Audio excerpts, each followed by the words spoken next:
5 جگہ پر سلام کبھی نہ کرنا۔ اسلام میں 5 ایسے مقامات ہیں جہاں سلام کرنا مکروہ ہے۔ جو مسلمان ان 5 جگہ پر سلام کرتا ہے وہ بسم اللہ الرحمن الرحیم، السلام علیکم ورحمۃ اللہ وبرکاتہ۔ اسلام ایک مکمل ضابطہ حیات ہے جو انسان کی زندگی کے ہر پہلو کو سنوارتا ہے، چاہے وہ عبادات ہوں، معاملات ہوں یا معاشرتی آداب۔ اسلام نے انسان کے درمیان محبت، امن، احترام اور اخوت کو فروغ دینے کے لیے جو بنیادی تعلیمات دی ہیں، ان میں سلام کو نہایت مرکزی حیثیت حاصل ہے۔ سلام محض چند الفاظ کا مجموعہ نہیں، بلکہ یہ ایک جامع دعا، خیر خواہی کا اعلان، امن و سلامتی کا پیغام اور باہمی تعلق کو مضبوط کرنے کا ذریعہ ہے۔ جب ایک مسلمان دوسرے مسلمان کو سلام کرتا ہے تو دراصل وہ یہ اعلان کرتا ہے کہ وہ اس کے لیے دل میں کسی قسم کا بغض، دشمنی یا نقصان کا ارادہ نہیں رکھتا، بلکہ اس کے لیے خیر، سلامتی اور اللہ کی رحمت کا خواہاں ہے۔ سلام کس سے کہتے ہیں؟ سلام عربی زبان کا لفظ ہے جو سالمہ سے نکلا ہے، جس کے معنی ہے محفوظ رہنا، سلامت ہونا، عیب اور نقصان سے پاک ہونا۔ جب ہم کہتے ہیں السلام علیکم تو اس کا مفہوم ہوتا ہے تم پر سلامتی ہو، یعنی اللہ تمہیں ہر قسم کی ظاہری اور باطنی آفات سے محفوظ رکھے۔ ورحمت اللہ کا اضافہ کرنے کا مطلب ہے کہ اللہ کی رحمت تم پر نازل ہو، اور وبرکاتہ کہنے کا مقصد یہ ہے کہ اللہ تمہیں اپنی برکتوں سے نوازے۔ یوں سلام ایک مکمل دعا بن جاتا ہے جس میں دنیا اور آخرت دونوں کی بھلائی شامل ہوتی ہے۔ اسلام میں سلام کی اہمیت کا اندازہ اس بات سے بھی لگایا جا سکتا ہے کہ اللہ تعالیٰ نے خود قرآن مجید میں سلام کو اہل ایمان کا شعار قرار دیا ہے۔ قرآن میں متعدد مقامات پر سلام کا ذکر آیا ہے۔ اللہ تعالیٰ فرماتے ہیں کہ جب تم گھروں میں داخل ہو تو اپنے اہل خانہ کو سلام کرو، یہ اللہ کی طرف سے مبارک اور پاکیزہ دعا ہے۔ اس سے معلوم ہوتا ہے کہ سلام صرف ایک رسمی جملہ نہیں، بلکہ ایک عبادت اور سنت ہے جس کے ذریعے اللہ کی رضا حاصل ہوتی ہے۔ سلام کرنا دراصل اللہ کے نام السلام کی یاد دہانی بھی ہے، کیونکہ اللہ خود سلامتی دینے والا ہے اور جنت کو بھی دار السلام کہا گیا ہے۔ سلام کرنے والے کے بارے میں اسلام نے بہت فضیلت بیان کی ہے۔ احادیث مبارکہ میں آتا ہے کہ سلام پھیلانا ایمان کا حصہ ہے۔ حضور اکرم صلی اللہ علیہ وآلہ وسلم نے فرمایا کہ تم اس وقت تک جنت میں داخل نہیں ہو سکتے جب تک کہ ایمان نہ لاؤ، اور اس وقت تک ایمان والے نہیں بن سکتے جب تک کہ ایک دوسرے سے محبت نہ کرو۔ اور کیا میں تمہیں ایسی چیز نہ بتاؤں کہ اگر تم اس پر عمل کرو تو آپس میں محبت کرنے لگو گے؟ فرمایا آپس میں سلام کو عام کرو۔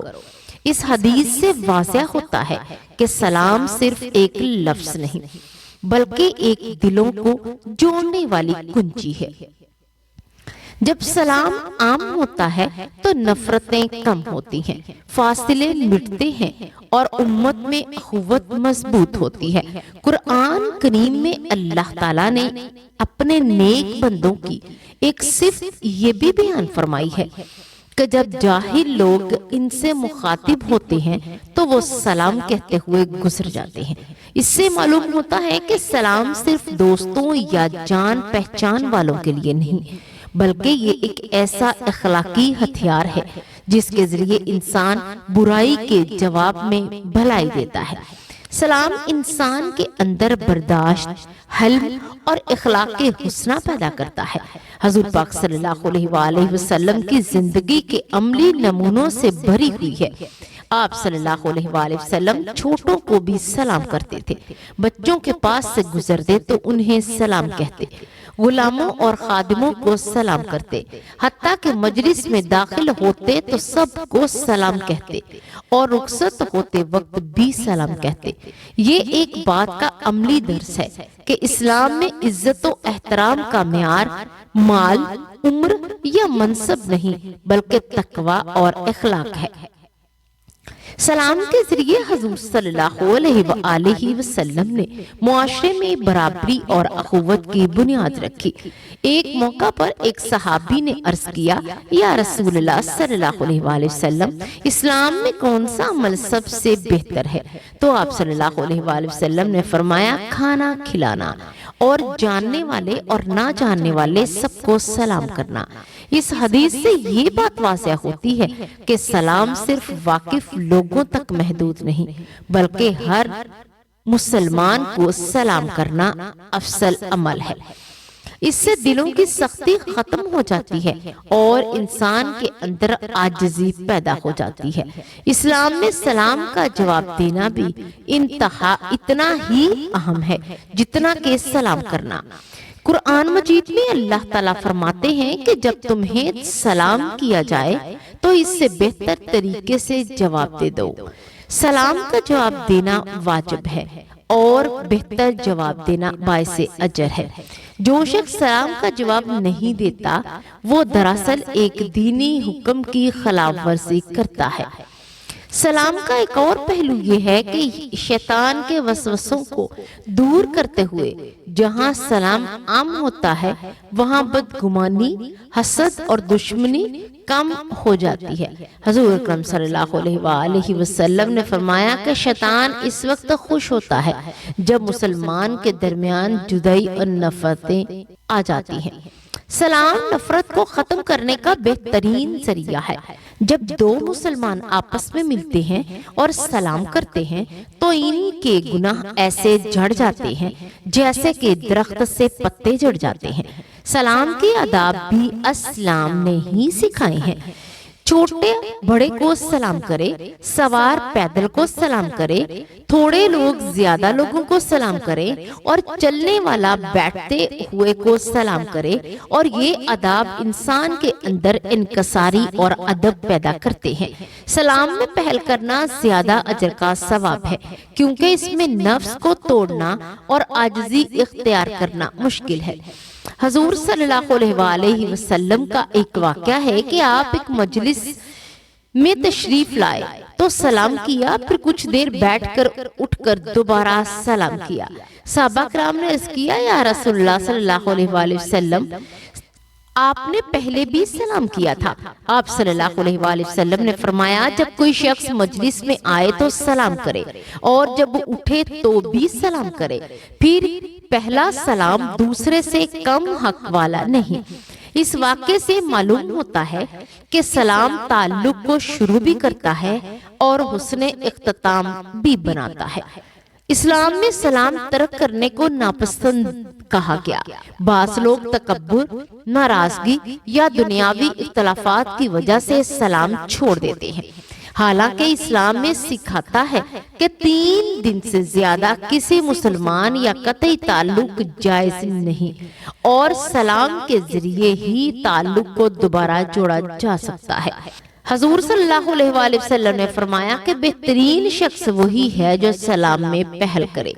یہ حدیث ہمیں سکھاتی ہے کہ بڑائی سلام نہ کرے نہیں بلکہ سلام کرنے میں ہے۔ سلام کا تعلق صرف دنیا سے نہیں بلکہ آخرت میں بھی ہے، اور جنتیوں کو فرشتے سلام کہیں گے۔ اللہ تعالیٰ نے خود اہل جنت کو سلام فرمائیں گے اور جنت کا تحفہ بھی سلام ہوگا۔ قرآن میں آتا ہے کہ ان کی دعا یہی ہوگی، اے اللہ تو پاک ہے اور ان کی ملاقات کا تحفہ سلام ہوگا۔ اس سے معلوم ہوتا ہے کہ سلام جنت کی زبان ہے اور دنیا میں سلام کو عام کرنا دراصل جنتی ماحول پیدا کرنا ہے۔ اگر ہم آج کے معاشرے کو دیکھیں تو ہمیں احساس ہوتا ہے کہ سلام کی سنت کمزور پڑتی جا رہی ہے۔ لوگ ایک دوسرے کے پاس گزر جاتے ہیں مگر سلام نہیں کرتے۔ موبائل اور دنیاوی مصروفات نے دلوں کو دور کر دیا ہے۔ اگر ہم واقعی ایک پرامن اور محبت بھرا معاشرہ چاہتے ہیں تو ہمیں سلام کو دوبارہ زندہ کرنا ہوگا۔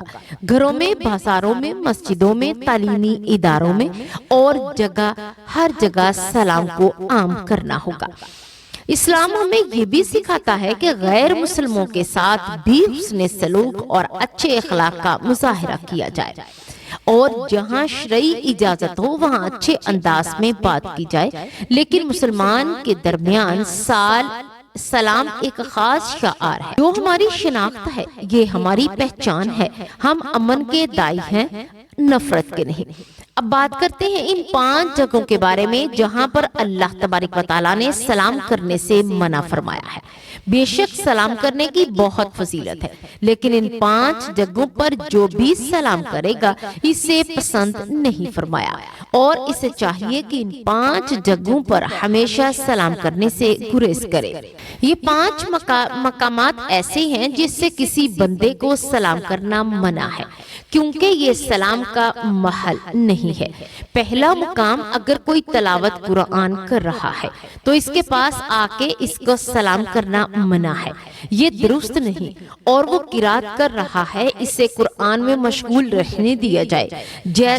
دوسرا، اگر کوئی تسبیحات پڑھ رہا ہے، کوئی وظائف پڑھ رہا ہے، کوئی درود پڑھ رہا ہے، اس کے پاس آ کر سلام کیا جائے، یہ بھی درست نہیں، یہ سلام نہیں کرنا چاہیے۔ تیسرا، اگر کوئی بندہ نماز کے انتظار میں بیٹھا ہوا ہے، 5:30 بجے جماعت ہے اور یہ 5:15 بجے پہنچ گیا اور اب 15 منٹ اس نے جماعت کا انتظار کرنا ہے، تو جو بندہ جماعت کے انتظار میں ہو اس کو بھی آ کے سلام کرنا یہ درست نہیں۔ یہاں پر سلام کرنا منع ہے جو نماز کے انتظار میں ہوتا ہے، اور وہ ایسا ہی ہے جیسے کہ نماز میں ہاں مگر وہ مسجد میں بیٹھا ہوا ہے۔ اگر وہ لوگوں سے ملاقات کے لیے بیٹھا ہوا ہے، یا مثال کے طور پر جیسے کہ نماز ختم ہو جاتی ہے اور پھر امام کے صاحب کے ساتھ لوگ سلام کرتے ہیں، تو وہ سلام کا محل نہیں۔ وہاں پر سب امام سے ملاقات کرنے آ رہے ہیں اور یہ عرف بھی ہے، تو یہاں سلام کیا جا سکتا ہے۔ چوتھا مقام، اگر کوئی درس میں مشغول ہے، کوئی دینی بات کر رہا ہے، حدیث سنا رہا ہے یا کوئی علمی گفتگو کر رہا ہے، تو اس علمی گفتگو کے دوران بھی کسی کو سلام کرنا درست نہیں۔ مثال کے طور پر کوئی مدرس بیٹھا ہوا ہے، درس دے رہا ہے، تو اس مدرس کو بھی سلام کرنا منع ہے، اور سامنے اگر 15 یا 20 لوگ اس کے درس کو سن رہے ہوں تو ان لوگوں کو بھی سلام کرنا منع ہے کہ وہ سلام کریں گے تو لوگ سارے سلام کی طرف متوجہ ہوں گے، دوسرے لوگ بھی دیکھیں گے کہ کون آیا اور سارا جو درس کا ماحول ہے وہ خراب ہوگا۔ اہم امپورٹنٹ شرعی مسئلہ ڈسکس ہو رہا ہے، اس کی طرف سے توجہ ہٹ جائے گی، تو جو نیا بندہ مجلس میں آئے گا اسے چاہیے کہ خاموشی کے ساتھ بیٹھ جائے اور درس کو سننے میں مشغول ہو۔ یہ کہ وہ اپنے بھائی کو سلام کر رہا ہے، اپنے رشتہ داروں کو سلام کر رہا ہے، اور بہت سارے لوگ ایسے ہیں جو امام صاحب کو سلام کرنے کے لیے، مدرس کو سلام کرنے کے لیے آ جاتے ہیں، یہ بالکل طریقہ درست نہیں ہے۔ اس سے جو علمی مجلس لگی ہوتی ہے اس میں بہت بڑا خلل پیدا ہوتا ہے، اور وہی موومنٹ اور وہی ردم دوبارہ بنانے میں بعض اوقات ٹائم لگ جاتا ہے، اور لوگوں کی توجہ ہٹنے کی وجہ سے وہ غلط شرعی مسئلہ بھی دیکھ سکتے ہیں۔ لہٰذا درس و تدریس کا جہاں پر مسئلہ ہو وہاں کسی سامنے والے کو سلام کرنا بھی منع، اور جو درس دے رہا ہے اس کو بھی سلام کرنا منع ہے۔ اسی طرح اذان کے وقت سلام کرنا منع ہے، اقامت کے وقت سلام کرنا منع ہے، یا خطبہ جمعہ ہو رہا ہے اور عیدین کا خطبہ ہو رہا ہے، اسی وقت بھی کسی بندے کو سلام کرنا منع ہے۔ خطبے کے وقت تو جمعہ کے خطبے کے وقت، عیدین کے خطبے کے وقت تو بولنا بھی منع ہے اور سننا فرض ہے، تو اس وقت سلام کرنا بھی جائز نہیں۔ ہاں، اسلام کا خیال رکھنا چاہیے۔ جو تسبیحات اور تلاوت اور نماز کے انتظار میں اگر کوئی کسی کو سلام کر دیتا ہے تو اس کے پاس اختیار ہے کہ جب جس کو چاہے سلام کیا تو وہ جواب دے رہا ہے ہو یا دونوں جائز ہیں، تو اس کے لیے سلام کا جواب دینا جواب نہیں، کیونکہ اس بندے نے ایسی جگہ سلام کیا جو سلام کا محل بھی نہیں ہے، اور خطبے والے مقام پر تو سلام کا جواب زبان سے دینا ہر صورت میں منع ہے۔ اگر اس نے سلام کر لیا خطبے کو ٹائم تو وہ کرنے والا بھی گناہگار ہو، اور جواب دینے والے کو لازم ہے کہ آپ جواب نہ دیں، کیونکہ جواب دینا وہ نائب اور سامنے کرنے والا ایک بندے کو متکبر اور مغرور نہیں بول سکتا۔ میں نے سلام کیا تھا، حضرت تو تسبیحات میں ہی مشغول رہے، جواب ہی نہیں دیا۔ میں نے سلام کیا تھا تو حضرت درس سن رہے تھے، مجھے جواب دینا بھی گوارا نہیں سمجھا۔ ان کی اس گردن میں ایسا سریا آ گیا کہ جو بول رہا ہے یہ لوگوں پہ تکبر کا الزام لگا رہا ہے، اور تکبر کا الزام کسی پر لگانا حرام ہے۔ بدگمانی بے گناہ اور کبیرہ ہے، اور وہ سلام کا جواب نہ دے کر جو کوئی گناہ کما نہیں رہا، اور یہ بندہ اس کے حوالے سے بدگمانی کر کے، غیبت کر کے، تکبر کا اظہار کر کے 3 بڑے بڑے کبیرہ گناہوں کا شکار ہونے والا ہے۔ تو اسی سال لوگوں کو غور کرنا چاہیے کہ جہاں پر سلام منع ہے وہاں پر خاموشی سے بیٹھ جائیں، اور سلام کر دیا ہے تو سامنے والا جواب نہ دے تو بھی بدگمانی کی اجازت رکھیں۔ آخر میں یہ بات سمجھنا ضروری ہے کہ رسول اللہ صلی اللہ علیہ وآلہ وسلم کی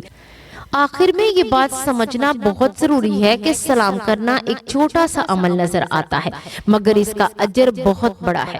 یہ عمل انسان کو اللہ کے قریب کرتا ہے، گناہوں کی معافی کا سبب بنتا ہے، دلوں میں محبت پیدا کرتا ہے اور معاشرے کو امن کا گہوارہ بناتا ہے۔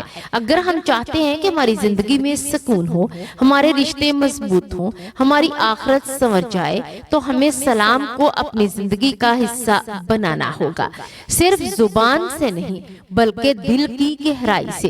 اللہ تعالی ہمیں سلام و سنت کو سمجھنے، اس پر دعا کرنے کی توفیق عطا فرمائے، اور ہمیں ان لوگوں میں شامل فرما دے جن کے بارے میں کہا گیا کہ ان پر سلامتی ہو، ان کے لیے سلام ہو اور ان کا انجام سلامتی والا ہو۔ آمین یا رب العالمین۔